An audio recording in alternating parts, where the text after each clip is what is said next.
Magandang buhay sa inyong lahat. Today in Philippines is tuloy April 21, 1521. Pinatay si Ferdinand Magellan naman na magdilikma ni Lapu-Lapu. Alamin natin ang totoo kung bakit namatay si Magellan noong 1521. Tara, ipapaliwanag ko sa inyo na yung araw na ito. Okay, ipapaliwanag ko sa inyo. Noong Abril 21, 1521 namatay si Ferdinand Magellan sa kamay ng magdilikma ni Lapu-Lapu sa isla ng Mactan sa Pilipinas. Ang pangyayari ito ay isang mahalagang bahagi ng kasaysayan ng Pilipinas dahil minakahan nito ang unang matagumpay na paglaban ng mga Pilipino laban sa mga mananakop na Espanyol.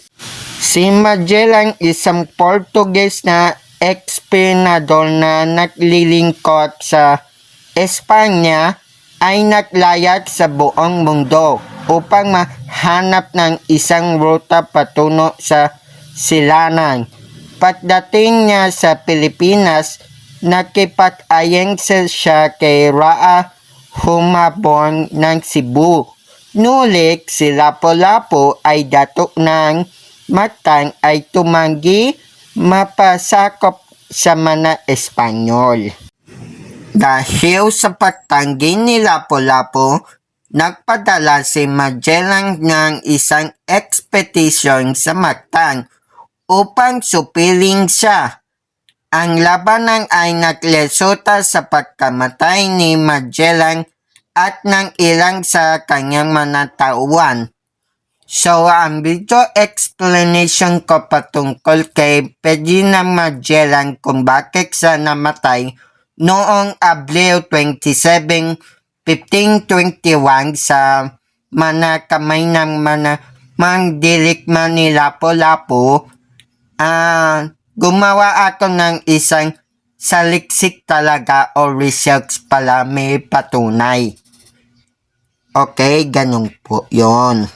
Ang pagkamatay ni Magellan ay isang mahalagang sandali sa kasaysayan ng Pilipinas.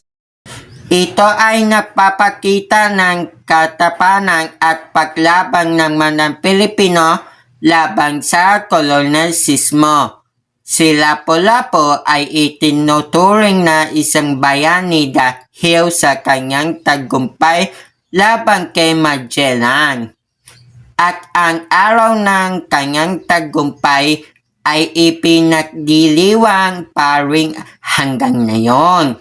Ang pangyayari ay nagpapakita rin ng limitasyon ng kampayarihan ng mga Espanyol at ang kahalagaan ng lokal na paglaban sa mananakop. Ang totoong pangyayari. Ang pagkamatay ni Magellan ay naganap sa labanan sa Mactan, sa isla ng Mactan sa Pilipinas. Si Magellan na naglalayag pala sa Espanya at natangkang sagupin ang isla. Nulit sinalubong siya ng matinding paglabang mula sa mga katutubo sa ilalim ni Dato Lapu-Lapu. Hanggang dito na lang ang ating video explanation ngayong araw na ito, April 27, 2025. Maraming salamat sa pakikinig. Tandaan, importante na may alam, so paalam!